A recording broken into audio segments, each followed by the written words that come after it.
Good morning students, how are you? Fine, well बेटा हम लोग चैप्टर 3 पढ़ रहे थे। ठीक है, चैप्टर 3 हमारा था census and sample method.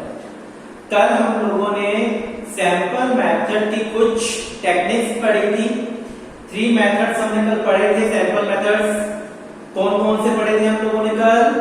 First one था आपका रैंडम सैंपलिंग मेथड, जिसमें यूनिवर्स की ईच आइटम को क्या मिलेगा? Equal chance to being selection. ठीक है ना। सेकंड मेथड आपने पढ़ा था कौन सा? सेकंड मेथड क्या था आपका? डेलिब्रेट सैंपलिंग मेथड, जिसमें इन्वेस्टिगेटर अपनी मर्जी से यूनिवर्स का मतलब पॉपुलेशन, जितने भी लोग हैं यूनिवर्स में से अपनी मर्जी से क्या करेगा? आइटम्स को सिलेक्ट करेगा। थर्ड मेथड आपने पढ़ा convenience sampling method. Convenience sampling method क्या था? जिसमें सेम डेलिब्रेट सैंपलिंग की तरह ही हुई। कन्वीनियंस सैंपलिंग मेथड होता है जिसमें जो इन्वेस्टिगेटर है वो अपनी कन्वीनियंस के अकॉर्डिंग सैंपल को क्या करेगा? सिलेक्ट करेगा। कल के टॉपिक में हम लोगों ने 3 सैंपलिंग मेथड्स डिस्कस कर लिए थे। आज बच्चों नेक्स्ट 3 हम डिस्कस करेंगे। फोर्थ लेक्चर है आपका चैप्टर 3 के ऊपर। फोर्थ मेथड आपका stratified sampling method. Important method है ये वाला stratified sampling method. Stratified, strata एक वर्ड होता है स्ट्रैटा। स्ट्रैटा मतलब ग्रुप, स्ट्रैटा मतलब ग्रुप। ठीक है। Stratified sampling, in this method universe का मतलब पॉपुलेशन, जितने भी स्टूडेंट्स हैं उनको यूनिवर्स बोला गया मान लो। in this method universe are divided in different strata. जो पॉपुलेशन है उसको हम डिफरेंट ग्रुप्स में डिवाइड कर देंगे and items are selected from each strata. और हर ग्रुप से, हर स्ट्रैटा से क्या करेंगे? आइटम को सिलेक्ट कर लेंगे। ठीक है। जैसे कि सपोज करो मुझे क्लास में से 10 स्टूडेंट्स को सिलेक्ट करना है। आउट ऑफ जितने भी स्टूडेंट्स हैं 10 स्टूडेंट्स को क्या करना है? सिलेक्ट करना है। तो मैंने क्या किया? क्लास में स्टूडेंट्स को नंबर वाइज डिवाइड कर दिया। नंबर वाइज कैसे? जिसके अप टू 40% है वो एक ग्रुप, देन 40 से 60% वाले बच्चे एक ग्रुप में, 60 से 70 वाले एक ग्रुप में, 70 से 80 वाले एक ग्रुप में, 80 से 90 वाले एक ग्रुप में, 90 से 100 वाले एक ग्रुप में। मैंने क्या किया? इस तरीके से ग्रुप्स बना लिए। क्या बना लिए? ग्रुप्स, जिसको यहां पर क्या बोलते हैं? स्ट्रैटा। क्या बोलते हैं? स्ट्रैटा। मैंने यूनिवर्स यानी जितने भी स्टूडेंट्स थे उनको क्या कर दिया? ग्रुप्स में डिवाइड कर दिया। अब क्या करूंगा? जो 40% वाले बच्चे थे उनमें से 2 बच्चे सिलेक्ट कर लिए, देन 40 से 60 वाले जो है उनमें से 2 बच्चे सिलेक्ट कर लिए, देन 60 से 70 वाले में 2, 70 से 80 वाले में 2। इस तरीके से करके मुझे जितनी रिक्वायरमेंट्स है मैं क्या कर लूंगा? ग्रुप में से आइटम्स को सिलेक्ट कर लूंगा। आगे बात समझ। इस मेथड में हम क्या करते हैं? पॉपुलेशन को यानी यूनिवर्स को डिफरेंट स्ट्रैटास में डिवाइड करते हैं। स्ट्रैटा मतलब group, and items are selected from each strata, and फिर ईच ग्रुप से हम क्या करेंगे? आइटम को सिलेक्ट करेंगे। That is called stratified sampling method. आगे बात समझ? क्लियर है बिल्कुल। इसी तरीके से सपोज करो मैंने क्या किया? क्लास में स्टूडेंट्स को डिवाइड कर दिया। डिवाइड क्या करा? मैंने 4 ग्रुप बना दिए। 4 ग्रुप। पहले क्या किया? बॉयज और गर्ल्स। ठीक है। बॉयज में जिनकी हाइट 5 फीट से कम है उनका एक ग्रुप, जिनकी 5 फीट से ज्यादा है उनका एक ग्रुप। वो मेरा कोई टास्क है, मेरा पर्पस है कुछ, उसके अकॉर्डिंग मैंने हाइट लिया मान लो। इसी तरीके से गर्ल्स के अंदर 5 फीट से जो बिलो है उनका एक ग्रुप, 5 फीट से जो अबव है उनका एक ग्रुप। इस तरीके से मैंने 4 ग्रुप बना लिए। ठीक है। अब जितने आइटम्स की मुझे जो रिक्वायरमेंट है सैंपल के अंदर उसके अकॉर्डिंग मैं ईच ग्रुप से क्या कर लूंगा, आइटम्स को सिलेक्ट कर लूंगा। That is stratified sampling method. आ रही बात समझ कि इस मेथड में इन्वेस्टिगेटर क्या करता है, ग्रुप्स में डिवाइड कर लेता है पॉपुलेशन को, पॉपुलेशन को अलग अलग ग्रुप में डिवाइड कर लिया, then item selected from each group, that is called stratified sampling method. Got it? चलिए मीनिंग आपके सामने, इसका मीनिंग बता दीजिए। बुक में मीनिंग डिफिकल्ट नहीं होते हैं, मैं बहुत ही सिंपल लैंग्वेज में आप लोगों को मीनिंग इसके करवा रहा हूं, ठीक है? बता दीजिए, नोट कर लीजिए।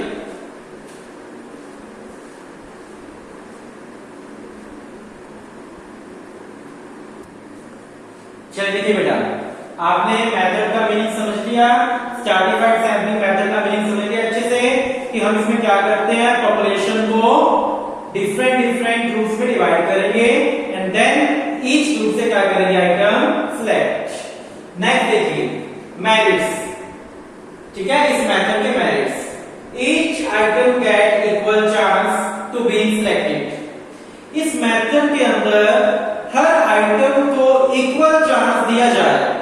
सोच के देखो, दिया जा रहा है या नहीं दिया जा रहा?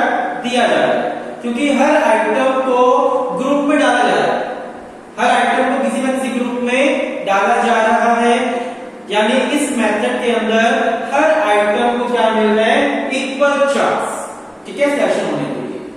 Second merit, study of diverse characteristics, study of diverse characteristics. ये वाला मेथड हम लोग अडॉप्ट ही तभी करते हैं जब पॉपुलेशन के अंदर डिफरेंट कैरेक्टरिस्टिक्स की आइटम्स हो।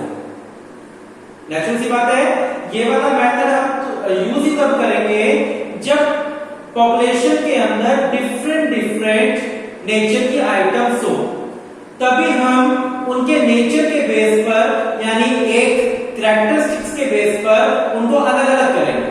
सपोज फॉर पॉपुलेशन के अंदर 5 कैरेक्टरिस्टिक्स के बंदे हैं, A B C D 5 characteristic है, ठीक है? ए नेचर के बंदों को एक ग्रुप में, बी नेचर के बंदों को सेकंड ग्रुप में, सी नेचर के बंदों को थर्ड ग्रुप में, ऐसे करके हम 5 ग्रुप बना लेंगे, ठीक है ना? यानी इस मेथड से हमें डिफरेंट कैरेक्टरिस्टिक्स को स्टडी करने का मौका मिलता है, ठीक है? दोनों बैक्स क्लियर है बिल्कुल अच्छे से। Each items gate equal chance, इस मेथड में हर आइटम को क्या मिलती है, इक्वल चांस सिलेक्शन होने का। इस मेथड से हम क्या स्टडी कर सकते हैं, डाइवर्स कैरेक्टरिस्टिक्स को स्टडी कर सकते हैं। सिंपल मेथड है, बहुत सिंपल है, ग्रुप्स में डिवाइड कर लो, फिर ग्रुप्स में से क्या कर लो, सिलेक्शन करो, ठीक है?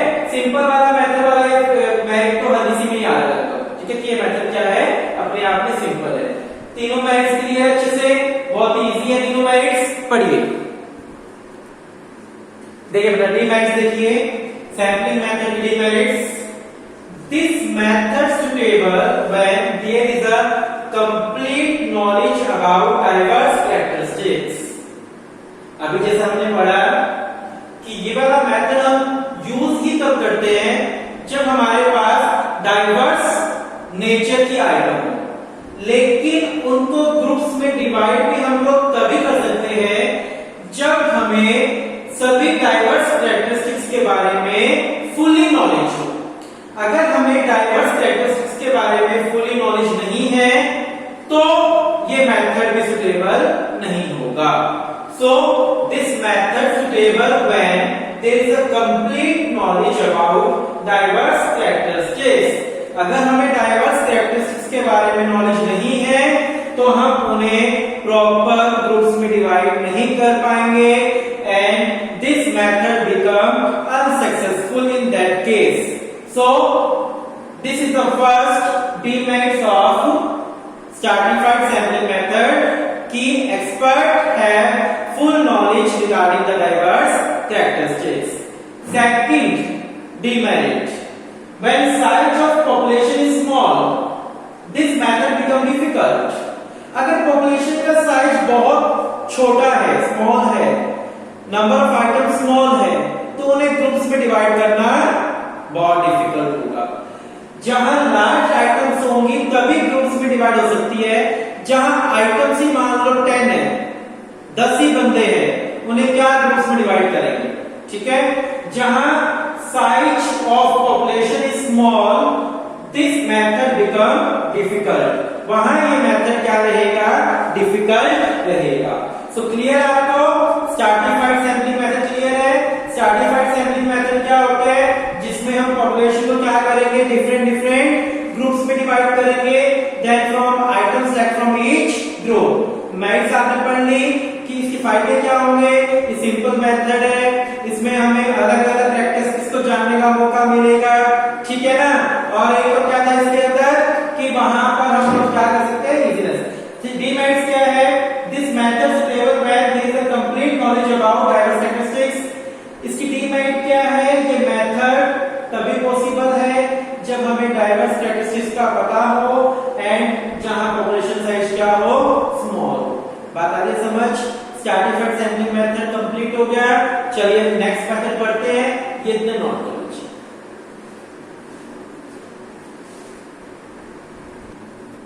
देखिए बेटा, नेक्स्ट मेथड है आपका सिस्टमैटिक सैंपलिंग मेथड। कौन सा method, systematic sampling method. Fifth method systematic sampling method. इस मेथड में हम लोग क्या करते हैं, आइटम्स को न्यूमेरिकली, जियोग्राफिकली, एरिया वाइज या फिर अल्फाबेटिकली अरेंज कर लेंगे, ठीक है। न्यूमेरिकली, जियोग्राफिकली या फिर अल्फाबेटिकली अरेंज कर लेंगे। जैसे क्या कि बच्चों को नंबर दे दिया, 50 स्टूडेंट्स हैं, नंबर बांट दिए, कुछ को 1, कुछ को 2, कुछ को 3, कुछ को 4, कुछ को 5, ठीक है। हमने क्या किया, नंबर्स बांट दिए, कुछ को 1, कुछ को 2, कुछ को 3, कुछ को 4 और कुछ बच्चों को 5 नंबर बांट दिए, ठीक है। अब मैंने कहा जिसके पास भी 5 नंबर आया है वो सारे बच्चे सिलेक्ट हुए, ठीक है ना। जिसके पास 5 नंबर आया वो क्या हो गए, सिलेक्ट। या मैंने क्या किया, 1 2 3 4 5 6 7 8 9 10 ऐसे करके दे दिया नंबर सबको, ठीक है। 50 स्टूडेंट्स को 50 नंबर अलॉट कर दिए और ये कह दिया जिसका नंबर भी 5 से डिवाइड होता है, जिसके पास ऐसा नंबर है जो 5 से क्या हो जाए, डिवाइड, वो बच्चा क्या हो गया, सिलेक्ट। मैंने अल्फाबेटिकली क्या कर दिया, अरेंज कर दिया अल्फाबेटिकली। किसी को ए दे दिया, किसी को बी दे दिया, किसी को सी दे दिया, किसी को डी दे दिया, किसी को ई दे दिया।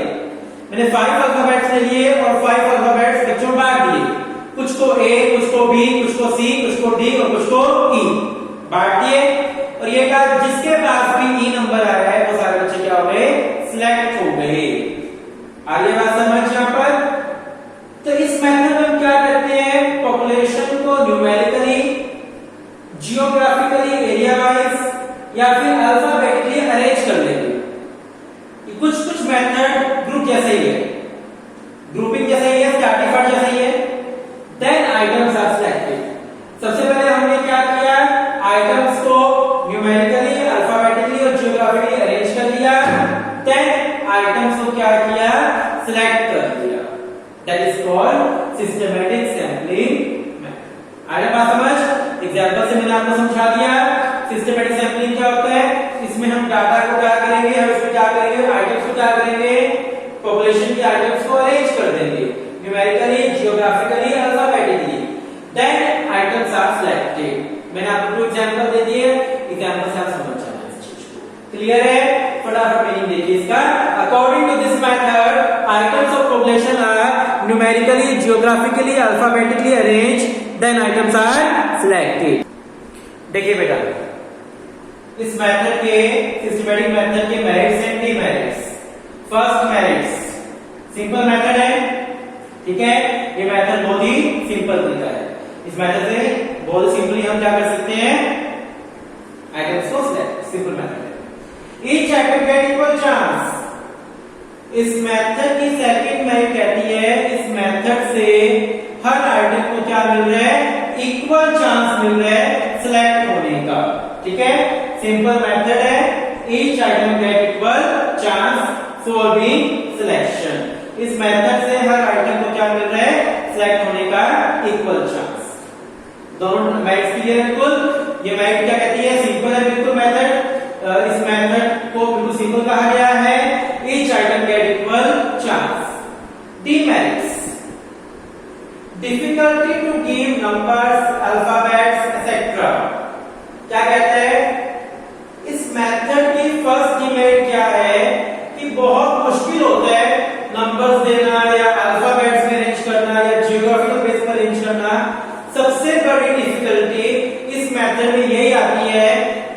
आइटम्स है उनको नंबर्स या अल्फाबेट्स में कैसे अरेंज करें। ठीक है, पर्सनल व्यास, इस मेथड में पर्सनल व्यास होने के चांस भी बहुत ज्यादा होते हैं। जो बंदा नंबर बांट रहा है, अल्फाबेट्स बांट रहा है, उसको पता है कि किस अल्फाबेट को चूज किया जाएगा या किस नंबर को चूज किया जाएगा, यानी वो वाला नंबर अपने ही नॉन को देगा। ठीक है, यानी यहाँ पर पर्सनल व्यास होने के चांस बहुत ज्यादा। सिंपल मेथड है, each item get equal chance in section, difficulty to give numbers and alphabet etc. and personal bias only chance. 2 merit है इसकी and 2 demerit है। बात आई समझ? देखिए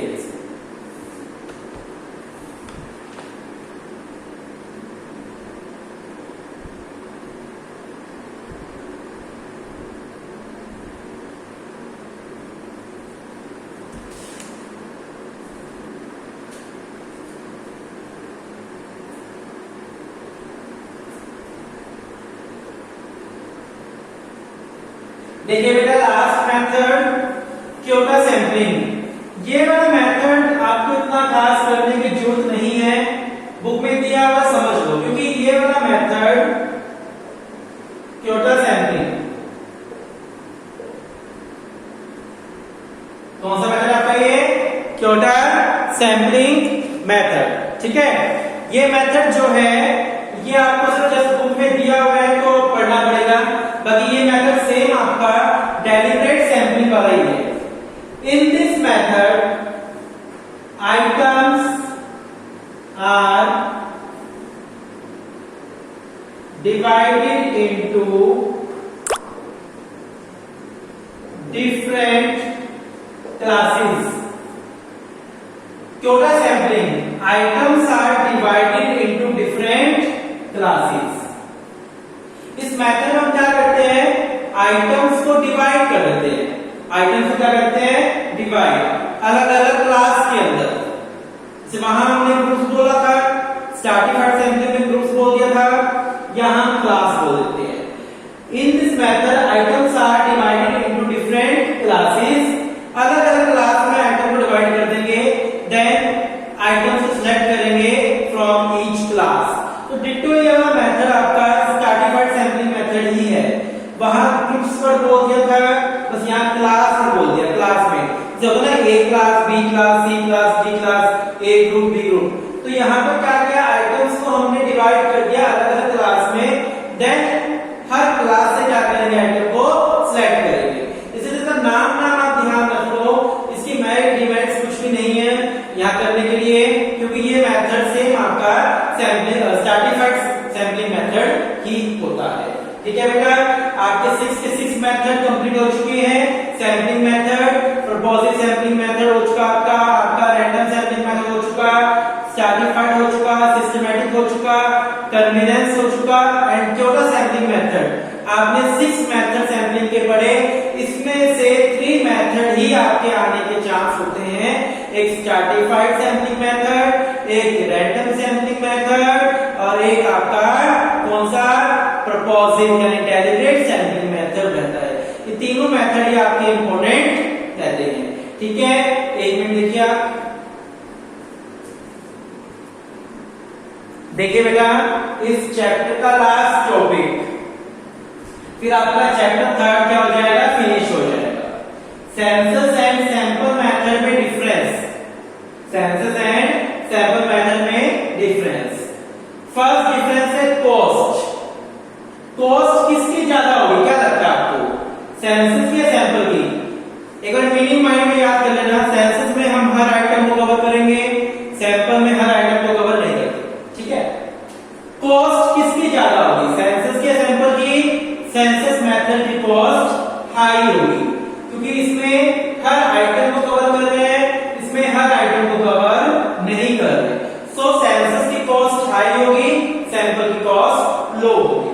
कवरेज, कवरेज किसकी ज्यादा होगी, सेंसस की कवरेज हाई होगी, सैंपल की कवरेज लो। कैसे, सेंसस के अंदर